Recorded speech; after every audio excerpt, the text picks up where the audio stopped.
right. Okay. See if we're working here. All right, in Acts 21, 17 to 20, Paul and his entourage, which included representatives of the churches who had come in connection with the collection that Paul had taken from the Gentile churches and is bringing to the church in Jerusalem. Well, they went to see James, and all the elders were present, and Paul told them the things that God had done among the Gentiles through his ministry.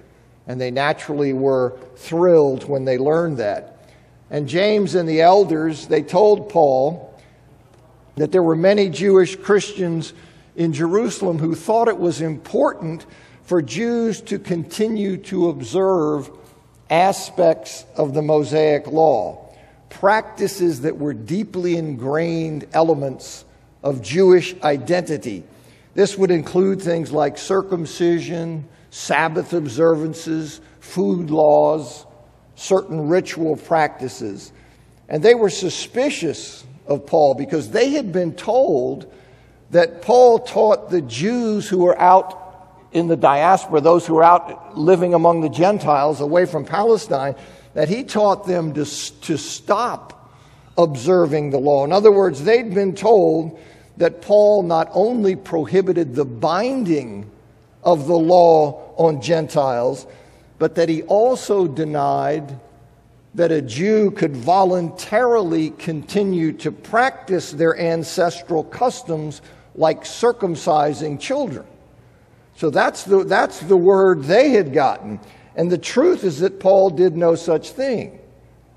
Yet Paul did indeed. He taught that the Mosaic covenant, and with it the law that's embedded in that covenant, he taught that that covenant was no longer in effect, but that didn't mean that the Jews at that time were forbidden from voluntarily continuing to observe certain aspects of the law. As I mentioned, Paul circumcised Timothy.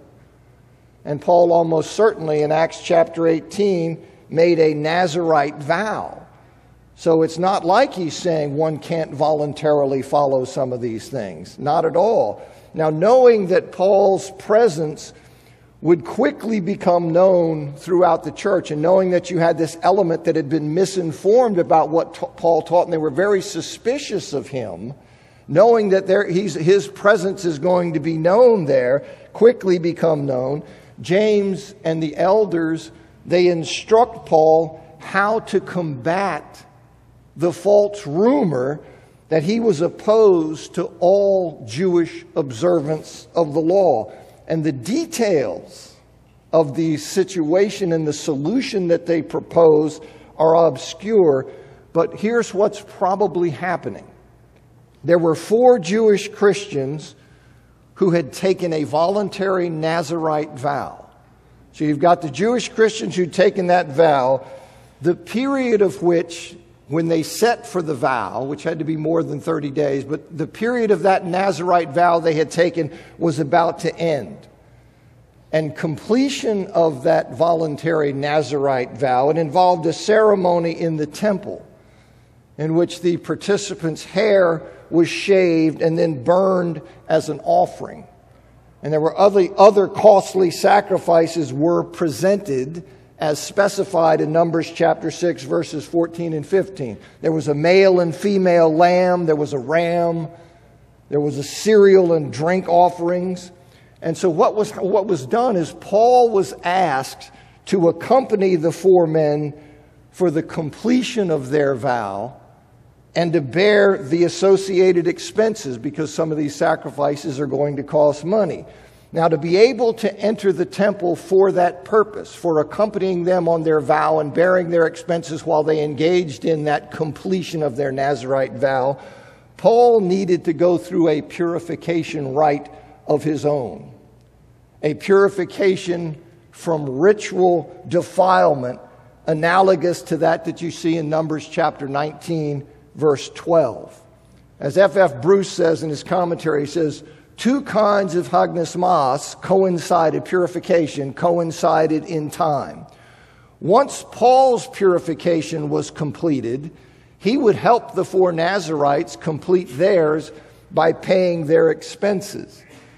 And John Polhill in his commentary says, often a Jew on returning to the Holy Land after a sojourn in Gentile territory would undergo ritual purification. It's like there was a ritual contamination from this prolonged sojourn among the Gentiles. He says the period involved was 7 days, as in Numbers 19:12, which fits the present picture. Verse 27.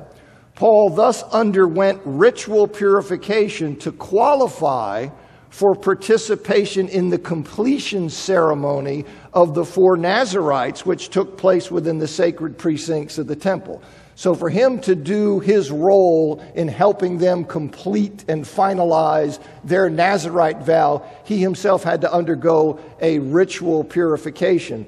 Polhill further says, he says, this would be a thorough demonstration of his loyalty to the Torah, not only in his bearing the heavy expenses of the vow, but also in his undergoing the necessary ritual purification. Now, the purpose of this, they're not trying to fake somebody out. You see, the purpose of this was not to give a false impression that Paul lived under the law, that Paul lived as though the Mosaic law was still binding, but rather it was to indicate by his being willing to observe even some of the law's ritual elements that he's not opposed to Jews doing that. You see, that was the claim they were making. He's out there saying, you can't do this. You can't circumcise your children. You can't observe the food laws. He's saying you can't do that. And Paul doesn't say that. He says, if you want to voluntarily do those things, that's one thing. Paul did not insist that Jews abandon all the Jewish identity markers in the law and not circumcise their children, as some people were claiming that he did. As I say, he circumcised Timothy. So Paul didn't say that. Rather, as his fellow Jews, as they worked through and they internalized the shift of covenants that had been brought about by Christ, he insisted only that they not treat the Mosaic law, the set of commands that's part of the Mosaic covenant, as something binding in the new covenant, something that could be imposed on Gentiles, or even Jews for that matter. Now, Paul also, no doubt, he would object to observance of any commands that were inherently contrary to the gospel, such as offering animal sacrifices for sin. But that doesn't seem to come up. That doesn't seem to be an issue. Now, so Paul is engaging in this. They say we will show them that what they're claiming about you is not true, because you will be willing to participate in this ritual observance. So the idea that you're saying Jews can't voluntarily engage in these things, he's telling you not to. They'll see that's not true. But they also explain here, as for Gentiles who had no historic attachment to the Mosaic law, right? I mean, the Mosaic law didn't mean anything to Gentiles. So those who had no historical attachment to the Mosaic law and thus no pull to live by it in the new covenant, well, they reassure Paul that their request of him to observe these Jewish rituals doesn't mean that they are retreating in any way from the decision of the Jerusalem Council that we looked at in Acts chapter 15. They reiterate, just to put his mind at ease, they reiterate that the obligation of Gentile Christians in terms of easing their offensiveness to Jews, that obligation is limited to steering clear of idol feasts in pagan temples and the vices that were associated with idol feasts in pagan temples.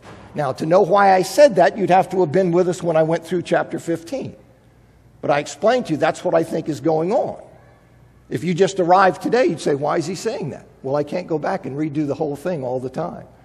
So that's what I think, Paul, they're reassuring him of that. In Marshall's words, he says, the fact that Paul was being asked to behave in this way in no sense implied that similar demands would be made of the Gentiles. The fundamental freedom of the Gentiles that the law had been established from the law had been established at the meeting described in chapter 15, whose decision is now reaffirmed. So they're just reassuring Paul, don't interpret anything that we're asking you to do here as a retreat in any way from the decision of the Jerusalem Council. And though it remains obscure, at least to me, working through the precise wording, I think the way the New American Standard updated, it makes it of verse 26, it makes it just a little bit easier to see what's going on, I think. It says, then Paul took the men, and the next day, purifying himself along with them, went into the temple, giving notice of the completion of the days of purification until the sacrifice was offered for each one of them. And so what I think is happening here is that the next day, Paul, having decided to synchronize his purification ritual, his purification of ritual defilement from having traveled and sojourned among the Gentiles, having decided to synchronize his purification with the Nazarites' purification, with their completion of their vow, he went to the temple to notify the priest that he was beginning his 7-day purification process, and informing them its completion would coincide, by design, it would coincide with the completion of the Nazarite vows of the 4 Christians that had taken those Nazarite vows, at which time he would then offer, they would offer the prescribed sacrifices at Paul's expense. Let me read to you what Richard Longnecker says about it. He says, coming from abroad, Paul would have had to regain ceremonial purity by a 7-day ritual of purification before he could present at the absolution ceremony of the 4 Jewish Christians in the Jerusalem temple. This ritual included reporting to one of the priests and being sprinkled with water of atonement on the 3rd and 7th days. What Paul did was to report to the priest at the start of his 7 days of purification, inform him that he was providing the funds for the offerings for the 4 impoverished men who had taken Nazarite vows, and return to the temple at regular intervals during the week for the appropriate rites. He would have also informed the priest of the date when the Nazarite vows of the 4 would be completed, or perhaps they were already completed and the 4 had only to make the offerings and present the hair, and when he planned to be with them, either with all of them together or with each individually, for the absolution ceremony. So I think what's confusing, you have Paul, who himself is engaging in a ritual purification from his sojourning among the Gentiles. He's here with these 4 Jewish Christians who've taken Nazarite vows that they are about to complete. And he's saying, I'm going to time my 7-day purification so that it ends and we're all going to be there together. So I will then be clean and I can play this role in helping them and paying their expenses in completion of their Nazarite vows.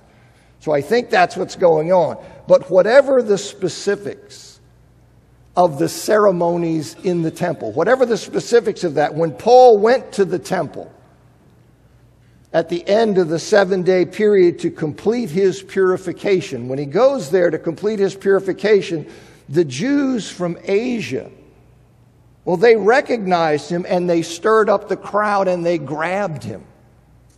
You see, so this is the point. He's there for this reason, but when he's there, whatever the particulars, whatever the nuances that they're engaging in, when he's there at the end of this 7-day period, they see him there and they stir up the crowd and they grab him, and they called for help when they grab him, yelling that Paul had been teaching everyone everywhere against the Jews, the law, and the temple. And adding the false claim that he'd even defiled the holy temple. But this is a death penalty offense. They add the false claim that he'd even defiled the holy temple by bringing Gentiles into the portion of the temple that was reserved for Jews. And they jumped to that conclusion simply because they had seen Paul in the city with Trophimus the Ephesian. Now this attack, it created a major uproar. This attack on Paul there in the temple, and the people ran over and seized Paul, dragged him out of the temple, and then shut the gates behind him. And as the crowd was seeking to kill Paul. Okay, this is their intention and purpose, and I talk about what Paul went through.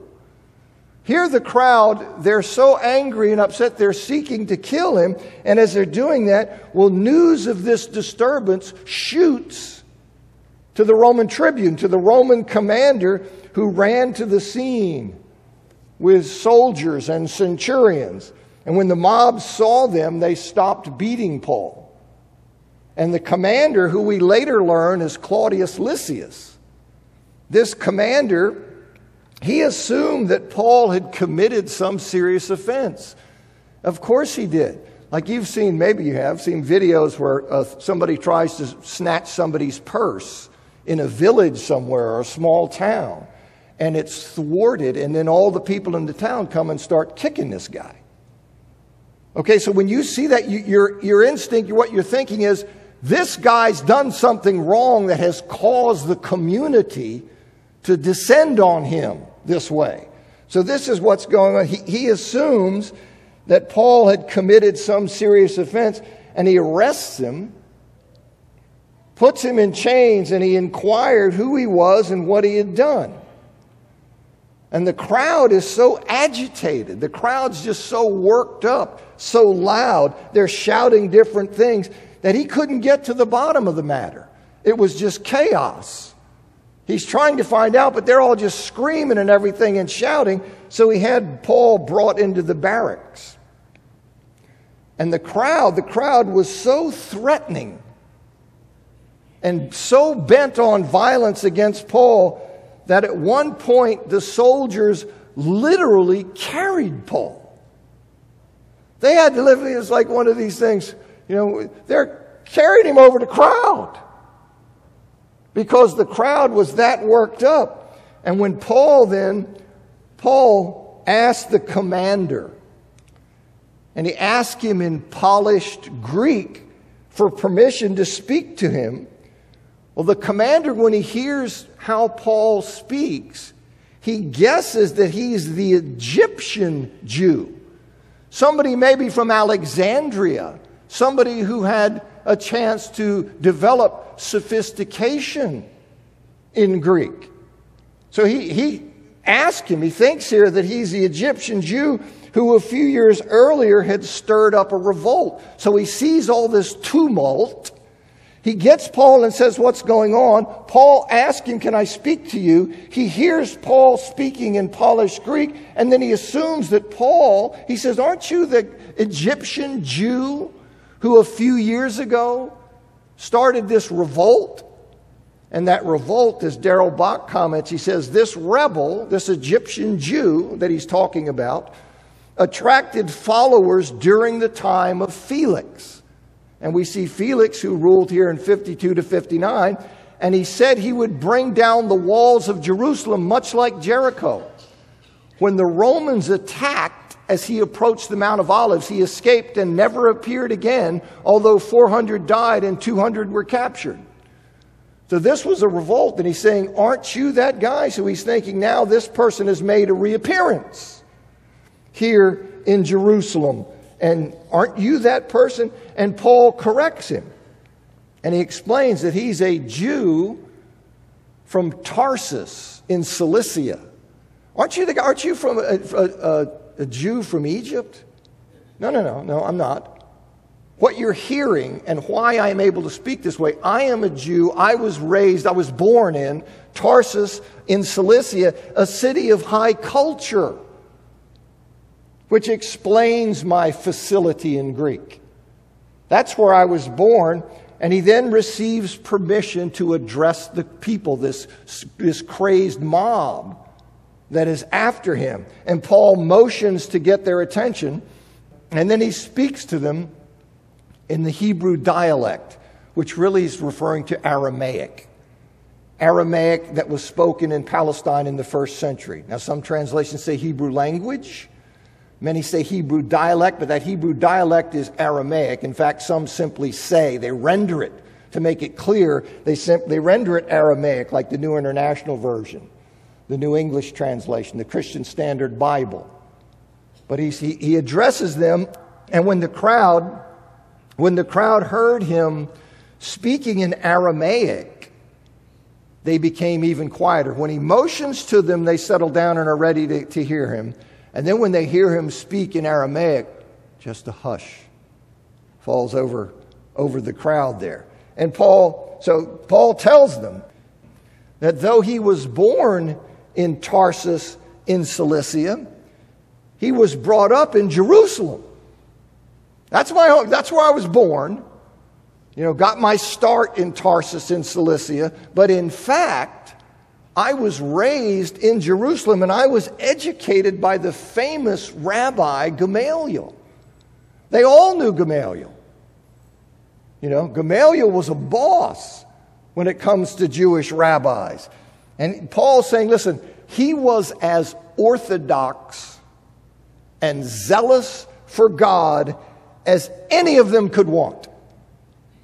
Raised in Jerusalem, schooled by Gamaliel, he persecuted Christians, both men and women, capturing and handing them over for punishment, which in some cases included their death. And indeed, he was on his way to Damascus to arrest Christians when his life was completely turned around. When it was completely turned around, and he recounts the Lord's appearance to him that we went through earlier. He recounts how the Lord appeared to him on the road to Damascus. The Lord who instructed him to go into Damascus, where he would be told all that he'd been assigned to do. And Ananias, who was well respected by the Jews. He says Ananias came to him. He came to him to deliver God's message. And Paul regained his sight, and Ananias told him that God had appointed him to be a witness for Christ. Now, Paul, at this point, is without question a penitent believer in Jesus Christ. There's no question, because Paul understood he's pursuing Christians because he believes what they said about Jesus being the Messiah and the resurrected Savior and all this, that's all blasphemy and heresy. So he's aware of the teachings of Christians enough to know that he opposes it. He's on his way to get Christians. And then the Lord says, what you are opposing is in fact the truth. I am the Lord. I am the Messiah. So Paul is now, And then after 3 days of fasting and blindness, here comes Ananias. And he says, listen, God has appointed you to be a witness for Christ. And Paul, knowing who Christ is, knowing he had been wrong about him, he's ready and willing to go and accept that role. He is without question a penitent believer. But despite that penitent faith, Acts chapter 22, verse 16 makes clear that his sins were not yet forgiven. He's down. He's ready. He believes. He's ready to go and serve. But he's not yet forgiven. You see? He's not forgiven. He's not yet saved. Ananias said to him, and now why do you wait? Rise and be baptized and wash away your sins, calling on his name. And if you just parachuted into Acts 22, you might want to argue with it. But if you do as we have done, you've read the whole book. Well, it makes perfect sense what he's saying, right? It makes perfect sense. It's not a surprise. A reader's going, what? Baptism is somehow connected to forgiveness of sins? Yes, just the way it was in Acts 2. And throughout.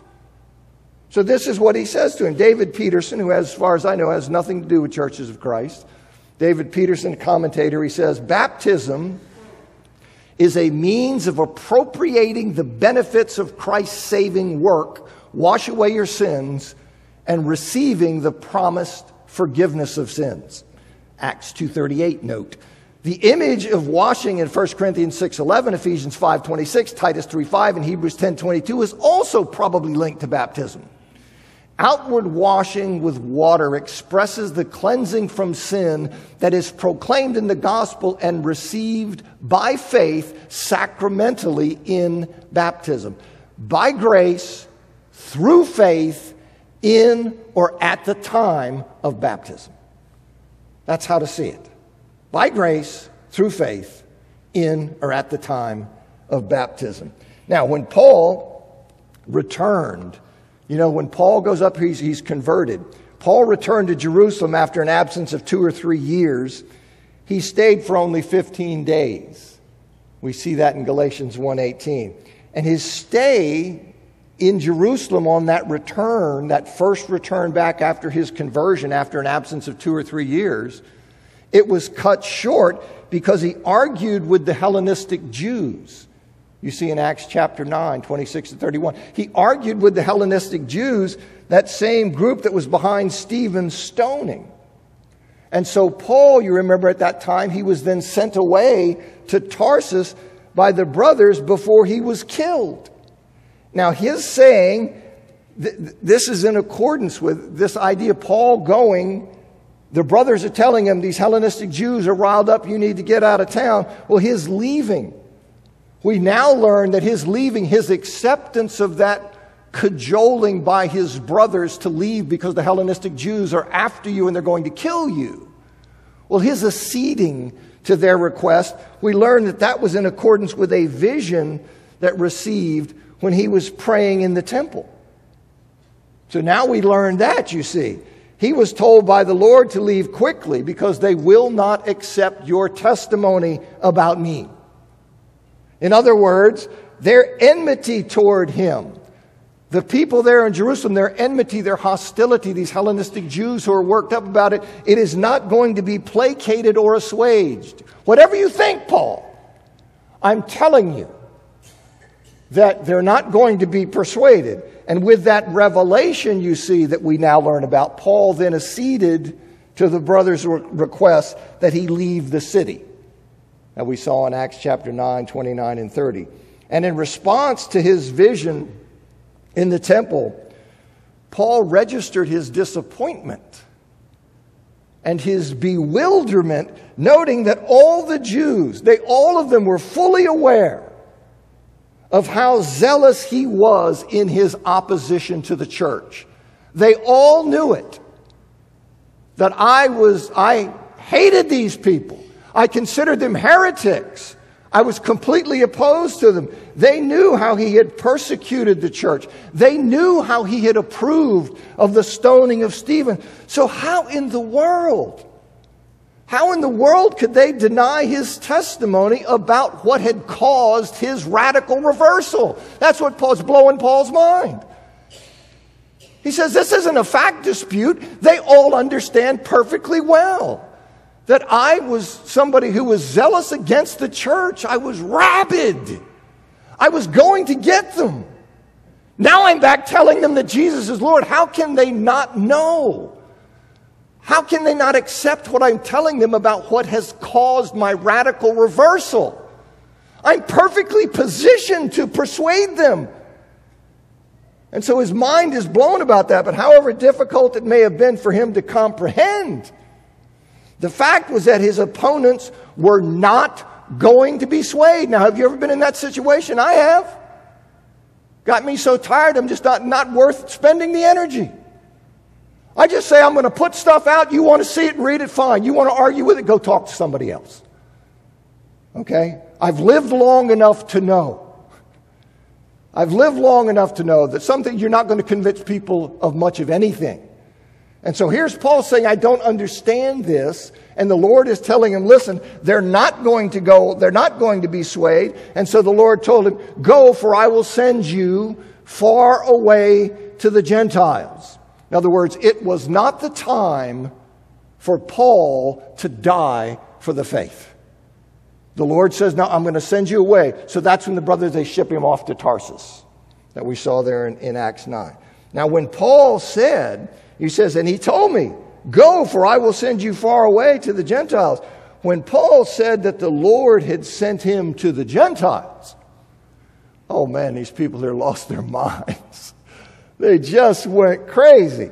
They began screaming that he shouldn't be allowed to live, and throwing off their cloaks, and they're throwing dirt in the air. It's like the Tasmanian devil. You remember that Warner Brothers cartoon? That guy's spinning around going crazy. Well, this is how they are throwing their cloaks off. They're just nuts. They're out of their minds with hatred. And he absolutely has got to go. And the commander ordered Paul to be brought into the barracks. See, and he intends to flog Paul. He thinks, I'm going to get the truth out of him. You see? I'm going to put him under pain so that he's going to tell me everything I want to know. Because I'm trying to figure out what's going on here. And I'm having trouble getting to the bottom of it. So he's going to flog him to find out why the people are so angry with him. See, he probably didn't understand Aramaic well enough to follow what was going on. So he's probably in the dark to some extent about what's this reaction about and why is everybody so furious, spinning around in front of me, throwing dirt in the air, saying this guy's got to go. So he says, all right, we have our ways. I'll get to the bottom of it. I'm going to have Paul flogged, and he will tell me what this is all about. And as they were about to flog Paul, he asked the centurion, he asked him a rhetorical question that is designed to let him know that they were about to commit the serious offense of flogging a Roman citizen who had not been convicted of a crime. Now, when he asked that question, he says, Paul says, let me ask you something, by the way. Is it lawful for you to flog a man who's a Roman citizen and uncondemned? Mm-hmm. Well, we know the answer to that. The answer is, of course not. And as soon as he says that, you see, the centurion goes and warns his boss. He goes and warns the commander, who confirmed directly Paul's claim to be a Roman citizen. So he says he's a Roman citizen. The tribune came to him and said, tell me, are you a Roman citizen? And he said, yes. You see, he wants to know for a fact. Now, claims of Roman citizenship, they were often accepted at face value because the penalty for lying about being a Roman citizen, it was severe. And the claim was plausible in Paul's case, given that he was an educated citizen of Tarsus. Now, if bureaucrats wanted to mess with you, they wouldn't have to accept that. Okay, they could put you to proof of it, but generally, if you say it and you're willing to risk the penalty with falsely claiming to be a Roman citizen, well, they will accept it. Now, Lysius, you see, he had mistakenly assumed that Paul was not a Roman citizen because he was a Jew. He simply made that assumption and was prepared to flog him. Uh-oh. Turns out he is. Now, Lysius' response that he had purchased his citizenship for a large sum, well, that's not only an attempt to ingratiate himself to Paul. You see, kind of friendly banter. You see, to get in, say, I'm a citizen too, we're citizens. He's trying to ingratiate himself to Paul in case the situation got reported to the governor and he wanted to be on better terms with Paul. But that's not all what's going on there. When he says, I bought this citizenship for a large sum, he's attempting to ferret out Paul's relative social status. That's what he wants to do. He's trying to ferret out Paul's relative social status. And he finds out that he's facing a worst case scenario because Paul is not only a Roman citizen, but his citizenship was by birth rather than by purchase, as was the citizenship of Lysias, almost certainly bribes that Lysias had paid through the bureaucracy to be made a citizen. So it's a worst-case basis because Paul's citizenship is by birth, whereas Lysias' citizenship was merely purchased, and a citizenship by birth carries greater social status. Now, this kind of is lost on us because we're not particularly status-oriented.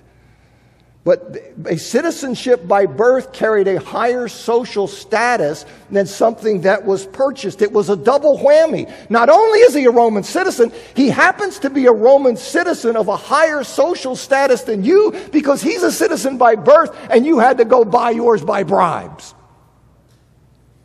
Here's what Craig Keener says. The Tribune is assessing the measure of political trouble he may have generated by openly shaming Paul without a hearing, because courts evaluated the seriousness of an offense according to the relative status of the plaintiff. He needs to know whether Paul's official citizenship status is higher or lower than his own. If Paul acquired his citizenship more recently or suspiciously than Lysias, it would reduce Lysias' offense. If, by contrast, Paul was a citizen from birth, a civilian court would be more prejudiced against Lysias. Unfortunately for Lysias, Paul's citizenship status is higher.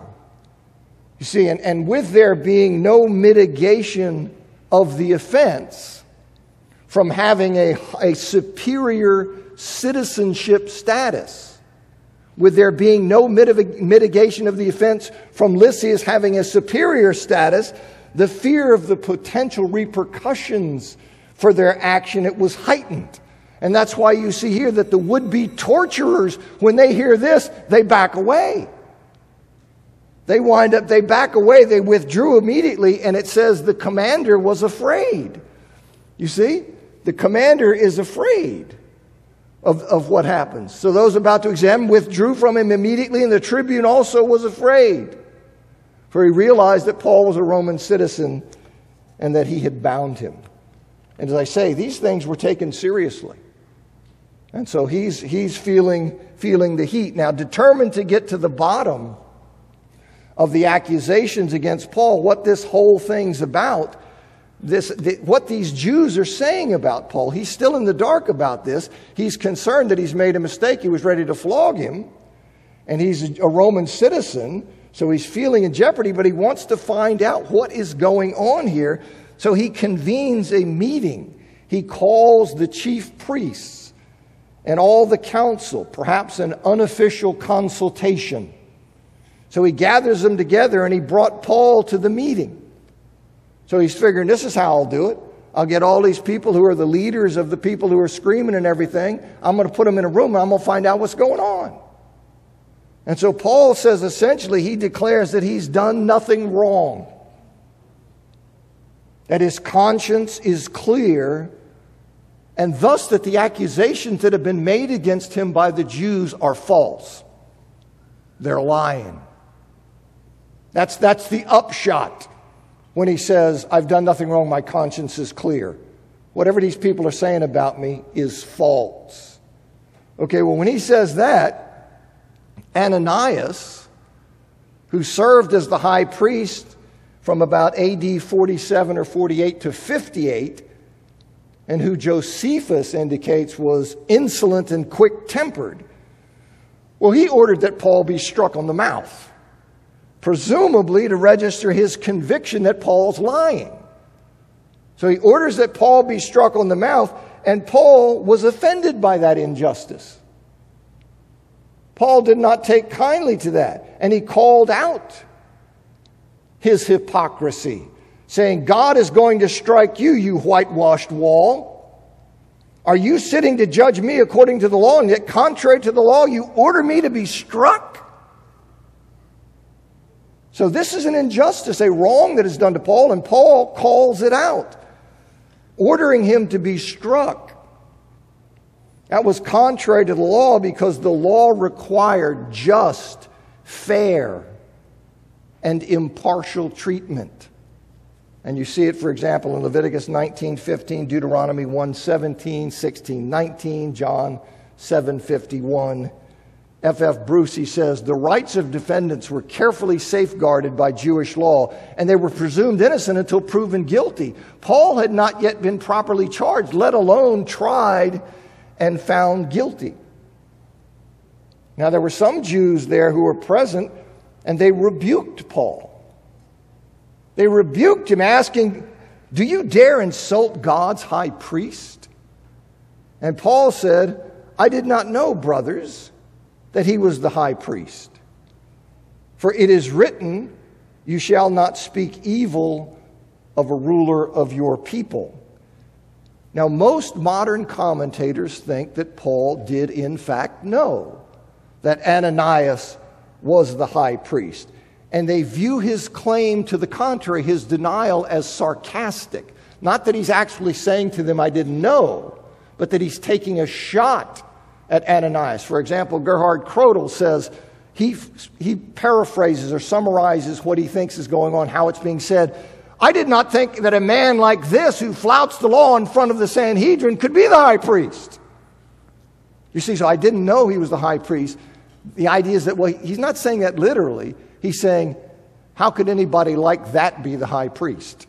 Okay, that's one way people look at it. Nevertheless, the law of Exodus 22:28 remains in force, to which I submit obediently. But I think it's more likely, although I say most people would take this sarcastic idea, I think it's more likely that Paul wasn't aware that the one who gave the order was in fact the high priest. There are too many unknowns to be certain one way or the other. But here's what Richard Longnecker says. He says, the high priest presided at regular meetings of the Sanhedrin and so would have been easily identifiable, but...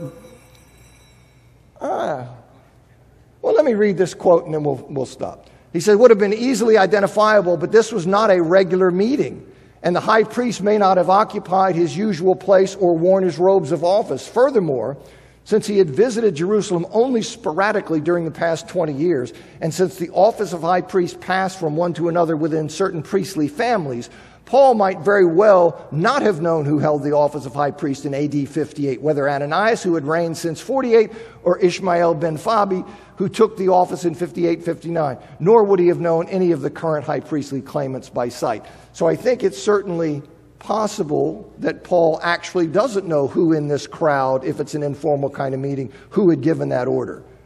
But now, if he's indignant about it, if he had known in deference to the office, he wouldn't have said that. Okay? Bell's gone. Overtime. Thanks.